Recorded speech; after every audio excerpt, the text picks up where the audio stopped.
আসলে তাকদীরে বিশ্বাস একদিকে যেমন আমরা গুরুত্ব বুঝতে পারি না, আরেকদিকে এটা নিয়ে অনেক ভুল চিন্তা মানুষের ভিতরে আছে। ইসলামের তাকদীরে বিশ্বাস আর অন ইসলামী ভাগ্য দর্শন অনেক সময় এক করে ফেলি, খিচুড়ি করে গুলিয়ে ফেলা হয়। তাকদীর কথাটা কোরআনে বা কাদার, ইন্না কুল্লা শাইইন খালাকনাহু বিকাদার, আল্লাহ তাআলা প্রত্যেকটা জিনিস এটা নির্ধারিত নিয়মে সৃষ্টি করেছেন, পরিমাণে সৃষ্টি। তাকদীর অর্থ হলো ইমান বিল কাদারের অর্থ হলো যেটা বিশ্বাস করা আল্লাহ এই পৃথিবীর কোনো কিছুই অনিয়মে সৃষ্টি করেননি। চাঁদ, সূর্য, গ্রহ, নক্ষত্র, আমাদের সব কিছুই একটা নির্দিষ্ট নিয়মে তৈরি করেছেন। এই নিয়মে যেমন সূর্য ওঠা রয়েছে, এই নিয়মে যেন পানি উপরতে পড়া রয়েছে, এই নিয়মে বিষ খেলে মানুষ মারা যাবে রয়েছে, এসবই আল্লাহর তাকদীর। দ্বিতীয় আর একটা বিষয় হলো তাকদীরে বিশ্বাস যেটা কোরআন এবং সুন্নাহ বোঝায়, যে আল্লাহ তার এলেম অনাদি অনন্ত। তিনি তার অনাদি অনন্ত এলেমে সৃষ্টির আগে থেকেই জানেন কখন, কবে, কখন কোন জিনিসটা দুনিয়াতে আসবে, কে কি করবে। আল্লাহ তাআলা প্রতিটি মানুষকে তার স্বাধীন ইচ্ছা শক্তি দিয়ে সৃষ্টি করেছেন, এটা কোরআন বলেছে, ওয়াহাদাইনাহুন নাজদাইন। কিন্তু মানুষ তার এই স্বাধীন ইচ্ছা ব্যবহার করে কি করবে এটাও আল্লাহ জানেন। যেমন আমরা সহজে বুঝতে পারি, আল্লাহ তাআলা আবু বকর এবং আবু লাহাবকে সৃষ্টি করেছেন। আল্লাহ তাআলা দুজনকেই স্বাধীন ইচ্ছা শক্তি দিয়েছিলেন। আল্লাহ তাআলা জানতেন যে আবু বকর তার স্বাধীন ইচ্ছা শক্তি ব্যবহার করে এইটা এইটা করবে, আবু লাহাব তার স্বাধীন ইচ্ছা শক্তি ব্যবহার করে এইটা এইটা করবে। আল্লাহ চাইলে তাদের এই ইচ্ছা নিয়ন্ত্রণ করে রবটের মতো তাদের ইচ্ছা ঘুরিয়ে তাদেরকে অন্যমুখী করতে পারতেন। তবে আল্লাহ তাআলা সাধারণত সেটা করেন না। আল্লাহ মানুষের স্বাধীন ইচ্ছায় হস্তক্ষেপ করেন না, তিনি জানেন। তবে তিনি কোনো মানুষের খারাপ কর্ম বারবার বেছে নেওয়াতে অসন্তুষ্ট হয়ে তার প্রতি রহমত বন্ধ করে দিতে পারেন। মানুষের ভালো কর্মে মনের আবেগে ইচ্ছাশক্তিকে ভালো কাজে ব্যবহার করার কারণে তার প্রতি আরও দয়া করতে পারেন। তবে সাধারণভাবে আল্লাহ তাআলা মানুষের ইচ্ছাশক্তিতে হস্তক্ষেপ করেন না। আল্লাহ সবাইকে ইচ্ছাশক্তি দিয়ে সৃষ্টি করেছেন, কিন্তু আল্লাহ তাআলা জানেন যে কে কিভাবে তার ইচ্ছাশক্তি ব্যবহার করবে। এই আল্লাহর অনাদি অনন্ত ইলম আল্লাহর কাছে রয়েছে। আল্লাহর লাউহে মাহফুজে কিছু ইলম লেখা আছে, আল্লাহ কোনোটা মোছেন কোনোটা রাখেন। ইয়ামহুল্লাহু মা ইয়াশা ওয়া ইউসবিতু ওয়া ইনদাহু উম্মুল কিতাব। কিন্তু কি লেখা আছে কি আল্লাহ কিছুই আমাদেরকে জানাননি। এই অর্থটা যদি একটু বলতেন। আল্লাহ তাআলা বলেছেন, আল্লাহ তাআলা যা ইচ্ছা মুছে ফেলেন এবং যা ইচ্ছা রেখে দেন, মূল কিতাবটা তার কাছেই রয়েছে। তাহলে তাকদীরে বিশ্বাস অর্থ আল্লাহ তাআলা প্রত্যেকটা মানুষকে তার স্বাধীন ইচ্ছা শক্তি সৃষ্টি করেছেন। এই মানুষটা তার স্বাধীন ইচ্ছাশক্তি ব্যবহার করে কি করবে এটা আল্লাহ তাআলা নিজে জানেন। আল্লাহ তাআলা সাধারণত মানুষের স্বাধীন ইচ্ছাশক্তিতে হস্তক্ষেপ করেন না, আল্লাহ ইচ্ছা করলে করতে পারেন। এটা হলো তাকদীরের বিশ্বাস। আর এই তাকদীরে বিশ্বাসের গুরুত্ব অপরিসীম, এটা কোনো ভাগ্য বিশ্বাস নয়। তাকদীরে বিশ্বাসকে বুঝতে হলে আমাদেরকে তাকদীরের যারা পূর্ণ বিশ্বাসী ছিলেন মুহাম্মদ রাসূলুল্লাহ সাল্লাল্লাহু আলাইহি ওয়াসাল্লাম এবং সাহাবীদের জীবনে যেতে হবে। তাকদীরে বিশ্বাসটা আপনাকে অসীম ক্ষমতা এনে দেয়। তার মানে আমার আল্লাহর হাতে সব কিছু, আমি আমার আল্লাহর নির্দেশিত কাজ করে যাব, কোনো হতাশা নেই, ভয় নেই, দুশ্চিন্তা নেই, আমি এগিয়ে যাব। একটা জিনিস লক্ষ্য করুন, রাসূলুল্লাহ সাল্লাল্লাহু আলাইহি ওয়াসাল্লামকে আল্লাহ আগে থেকেই জানিয়েছিলেন আপনাকে আমি বিজয় দেব। ইন্নাল্লাযী ফারাদা আলাইকাল কুরআন রাদুকা ইলা মাআদ, তাকে আল্লাহ বিজয় দেবেন আল্লাহ বলেছেন, ওয়াদা করেছেন, তাকদীরের কথাই আল্লাহ বলে দিয়েছেন। কিন্তু যখন আল্লাহ হিজরতের হুকুম করলেন তখন আল্লাহ রাসূল সাল্লাল্লাহু আলাইহি ওয়াসাল্লাম বলেননি যে আল্লাহ বিজয় দেবে আমি হেঁটে হেঁটে চলে যাব, আল্লাহর উপর ভরসা করে হাঁটতে থাকবো, অথবা আমি কিছু না করে চুপ করে বসে থাকবো আর ভাগ্যে যা আছে হবে না। তিনি সেই রাতের গভীরে ঘর থেকে বেরিয়েছেন, আলী রাদিয়াল্লাহু তাআলাকে শুয়ে রেখেছেন। তিনি যে পথে মদিনায় দিতে ঠিক তার উল্টো পথে রাতের গভীরে যে সেই সাওর গুহায় উঠে রেখেছেন, সেই গুহায় উঠে 3 রাত থেকেছেন সেখানে। এইভাবে একজন মানুষের জন্য যত কিছু দুনিয়ার কৌশল অবলম্বন করা যায় প্রতিটি কৌশলই তিনি অবলম্বন করেছেন। তাহলে তাকদীরে বিশ্বাস কোথায়? আসুন দেখেন তাকদীরে বিশ্বাস কোথায়। যখন কাফেররা ওই পদ চিহ্ন খুঁজতে খুঁজতে সেই সাওর গুহার পাশে পৌঁছে গেল, চারিদিকে দেখতে লাগলো যে এই পর্যন্ত তো এসেছে, কোথায় গেল রাসূলুল্লাহ সাল্লাল্লাহু আলাইহি ওয়াসাল্লাম? আমি সাওর গুহায় গেছি। সাওর গুহাটা এমন যে অনেকটা নিচু চালের মতো, আর মাটির থেকে উঠে উপরে যে বসা। তো এই দরজা দিয়ে ঢুকলে অর্থাৎ এই গুহার মুখটা দিয়ে ঢুকলে ভিতর দিকে উঠে বসতে হয়।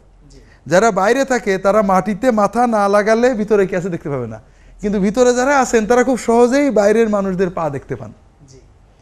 তো যখন বাইরে মানুষরা হেঁটে বেড়াচ্ছে কাফেররা অস্ত্র শস্ত্র নিয়ে, হয়তো আবু বকর রাদিয়াল্লাহু তাআলা বললেন ইয়া রাসূলুল্লাহ, এরা তো আমাদের কি উপায় হবে, আমাকে তো ধরে ফেললো। তখন রাসূলুল্লাহ সাল্লাল্লাহু আলাইহি ওয়াসাল্লাম কি বললেন, লা তাহজান ইন্নাল্লাহা মা'ানা, কোনো চিন্তা করো না, আল্লাহ আমাদের সাথে আছেন। এটা হলো তাকদীর বিশ্বাস। অর্থাৎ তাকদীরে বিশ্বাস আপনার হৃদয়কে সকল দুশ্চিন্তা থেকে মুক্ত করবে, যে আল্লাহর ফয়সালা যেটা, আমাকে আল্লাহ বলেছেন, আমি কাজ করেছি, আমি পড়ালেখা করেছি, চাকরি করেছি, ইন্টারভিউ দিয়েছি, আমি নদীতে ঝাঁপ দিয়েছি, আমি আল্লাহর নির্দেশ মতো সব করেছি, কিন্তু ফলাফল তো আল্লাহর হাতে, আল্লাহ জানেন। কাজে ওই জন্য আমার কোনো দুশ্চিন্তা নেই, আল্লাহ রহমান রহিম আমার রব, তিনি যেটা করবেন সেটা হবে। তাহলে তাকদীরে বিশ্বাস আমাদেরকে সকল দুশ্চিন্তা থেকে মুক্ত করে, কর্মে উদ্দীপনা দেয়, সকল হতাশা থেকে মুক্ত করে। এটা হলো তাকদীর বিশ্বাস, কর্ম করতে উজ্জীবিত করে, হতাশা থেকে মুক্ত করে। আর যদি কেউ এই তাকদীরে বিশ্বাসকে ওই ভাগে যা আছে হবেই করবো না, এটা হলো মানে শয়তানের ওয়াসওয়াসা, কাফেররা এটা বলতো, কোরআনে বিভিন্ন জায়গায় আসছে, এটা হলো ইসলামী শরীয়তের সম্পূর্ণ ভুল ব্যাখ্যা। আল্লাহ বলছেন কর্ম করো, ভবিষ্যতের জন্য দুশ্চিন্তা করো না, আল্লাহ ফয়সালা দেবেন। আর আমি বলছি কর্ম করবো না, আল্লাহর হিসাব নেবো, আল্লাহ কি লেখলো আগে দেখে নি। এটা সম্পূর্ণ অনইসলামী চিন্তা। মানে মানুষকে পরিপূর্ণ মানুষ করতে, মানুষকে সকল বাঁধনমুক্ত হয়ে পরিপূর্ণ শক্তি অর্জন করার জন্য এটা সবচেয়ে বড় লম্বন। আল্লাহ কোরআনকে বারবার লেখা, লা তা'সাউ আলা মা ফাতাকুম ওয়ালা মা আসাবাকুম। মানুষ কোনো বিপদে ব্যতীত মানে হতাশ হবে না, কোনো প্রাপ্তিতে অহংকারী হবে না, কোনো প্রাপ্তিতে সীমালঙ্ঘন করবে না, কোনো দুর্ভাগ্যে হতাশ হয়ে আসবে না, বরং সে সবসময় কর্ম উদ্দীপনায় থাকবে যদি সত্যিকারের তাকদীরে বিশ্বাস হয়।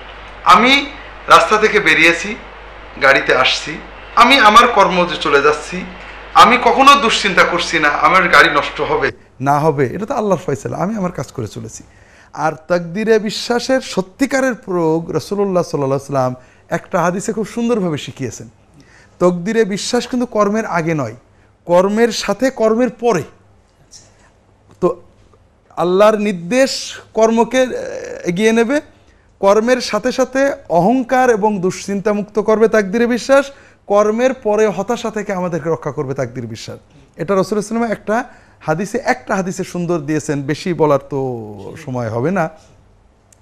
রাসূলুল্লাহ সাল্লাল্লাহু আলাইহি ওয়াসাল্লাম বলছেন, আল মুমিনুল কাওয়িয়্যু খায়রুন ওয়া আহাব্বু ইলাল্লাহি মিনাল মুমিনিদ দাঈফ। শক্তিশালী মুমিন আল্লাহ তাআলার কাছে দুর্বল মুমিনের চেয়ে বেশি ভালো, বেশি প্রিয়। লক্ষ্য করুন যে আল্লাহ রাসূল সাল্লাল্লাহু আলাইহি ওয়াসাল্লাম শক্তির কথা বলেছেন, শক্তির বিষয়, ইমানের শক্তি, শরীরের শক্তি, মনের শক্তি, অর্থের শক্তি, টেকনোলজির শক্তি, যার শক্তি যত বেশি সে দুর্বলের চেয়ে আল্লাহর কাছে বেশি প্রিয় এবং বেশি ভালো। খায়রুন ও আহাব ওয়াফি কুল্লিন খায়র, তার মানে এই নয় শক্তি একটু কম আছে বলে ওই মোমেন্ট খারাপ, তা নয়। যতক্ষণ ইমান আছে অফি কুল্লিন খায়র, দুর্বল এবং ভালো সকল মোমেনই আল্লাহর কাছে ভালো, তবে যে ব্যক্তি সবল শক্তিশালী সে আল্লাহর কাছে বেশি ভালো, বেশি প্রিয়। দুর্বল মুমিনের চেয়ে শক্তিশালী মুমিন আল্লাহ তাআলা। জি, সেই শক্তি দেহের হতে পারে, মনের হতে পারে, আত্মার হতে পারে, ইমানের হতে পারে, টেকনোলজির হতে পারে, জ্ঞানের হতে পারে, যে কোনো শক্তি দুর্বলতার চেয়ে ভালো। এরপরে শক্তির উদাহরণ দিয়েছেন রাসূলুল্লাহ সাল্লাল্লাহু আলাইহি ওয়াসাল্লাম, ইহরিস আলা মা ইয়ানফাউকা ওয়াস্তাইন বিল্লাহ। তোমার যেটা ভালো মনে করছো, তোমার জন্য কল্যাণকর, এটা অর্জনের জন্য প্রাণপণে চেষ্টা করো, একেবারে সাধ্যমতো চেষ্টা করো। তোমার জন্য কল্যাণকর যেটা, লেখা পড়া, শিক্ষা, কর্ম, চাকরি বাকরি, দিন দুনিয়ার যেটা তোমার জন্য ভালো মনে করো, এটার জন্য প্রাণপণে চেষ্টা করো।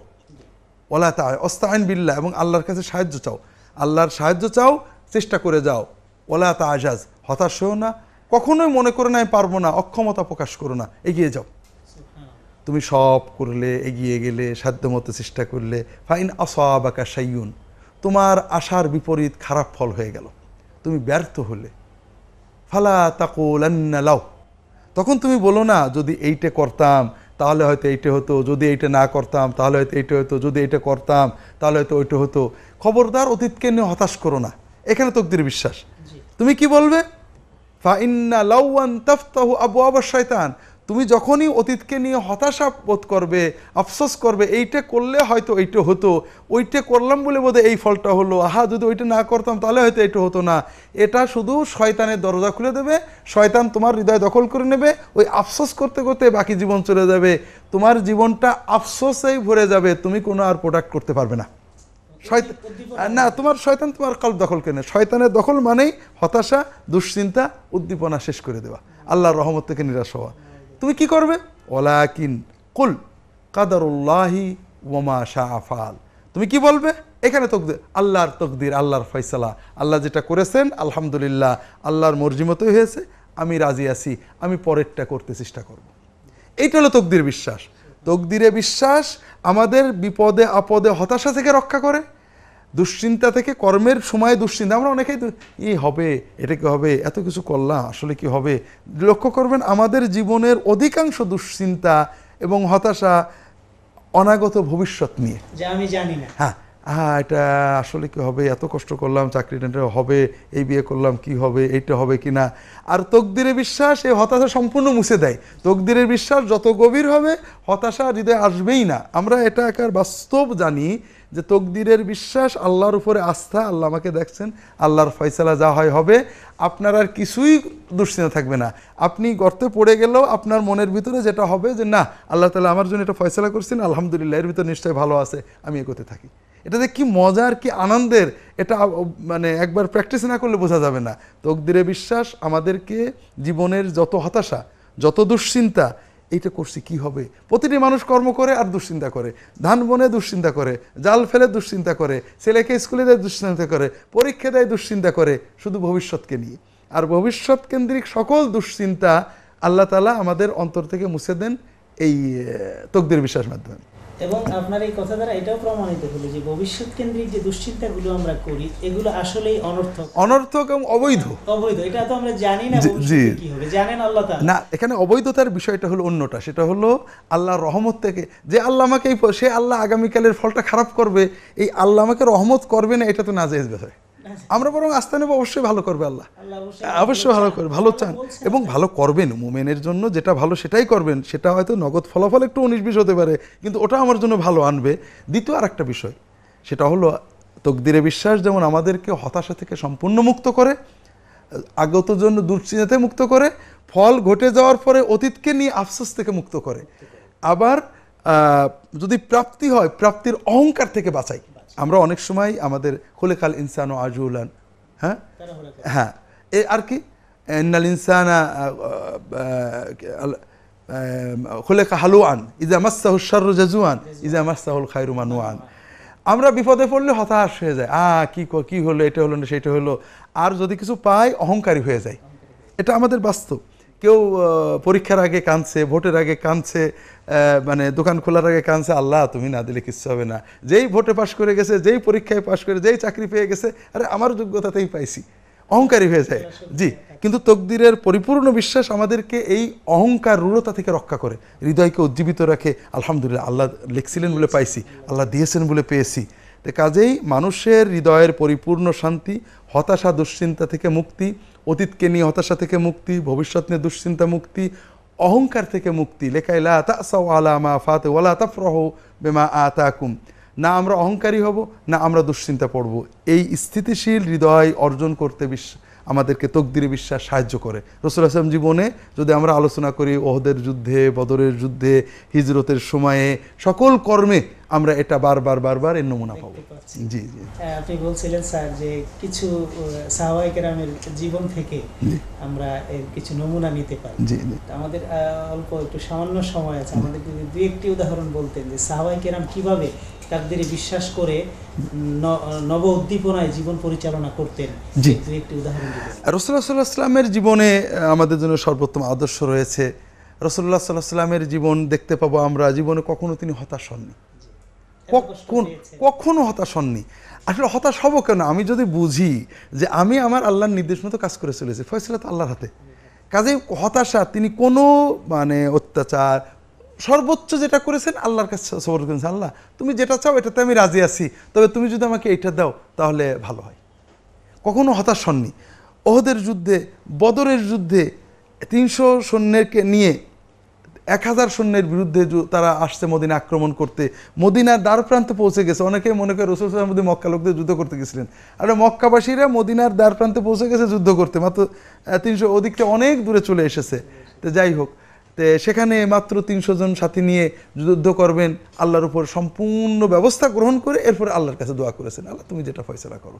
তো এইভাবে আমরা সাহাবীদের জীবন এরকম রয়েছে, হয়তো আবু বকর রাদিয়াল্লাহু তাআলা, ওমর রাদিয়াল্লাহু তাআলার জীবনে প্রত্যেকে মানে কখনোই ফলাফলের জন্য হতাশ হননি। এটা আরও বিস্তারিত বলতে গেলে অনেক সময়ের প্রয়োজন। আমাদের যদি সত্যিকারের তকদির বিশ্বাস অর্জন করতে হয়, রাসূলুল্লাহ সাল্লাল্লাহু আলাইহি ওয়াসাল্লাম, সাহাবীগণ যারা পরিপূর্ণ তকদির বিশ্বাস করতেন তাদের জীবনীটা পর্যালোচনা করতে হবে।